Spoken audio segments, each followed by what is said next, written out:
সম্মানিত ভিউয়ার্স, আসসালামু আলাইকুম। আশা করি সকলে ভালো আছেন। আলহামদুলিল্লাহ আমিও অনেক ভালো আছি।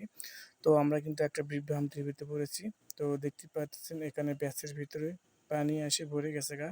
তো আসলে এটা কি করব আমরা? তো এটা আমরা এই কলম আর ব্যাস সবকিছু উঠায় ফেলবো না পানি ছেঁচে ঢালাই করব? অভিজ্ঞ ভাইদের কাছে একটু পরামর্শ চাচ্ছি। তো আপনারা এই বিষয়ে যারা এক্সপার্ট কিংবা অভিজ্ঞ ভাই তারা আপনারা একটু কমেন্টের মাধ্যমে জানিয়ে দিবেন। পানি ছেঁচে ফেলে দিলে ভালো হবে না ব্যাসের জালি এবং কলম সহ উঠায় ফেলে দিয়ে পানি ছেঁচে ফেলে দিয়ে তারপরে কাজ করব। তো এখানে ব্যাসের রডের উপরে অনেক কাদা লেগে আছে। তো আসলে বিষয়টা কেমন জানি হয়েছে।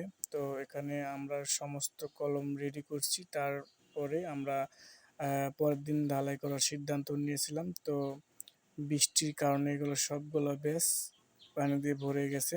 তো আপনারা অবশ্যই মতামত জানাবেন। আর আমরা কিন্তু পানি ছেঁচে অলরেডি ঢালাই করতেছি।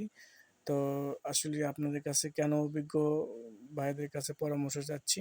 তো এরপরে নেক্সট টাইমে যখন আমার আবার এইরকম কোনোদিন সিচুয়েশনে পড়বো, সেই বুদ্ধিটা হয়তোবা কাজে লাগতে পারে। তো ভালো থাকবেন সবাই।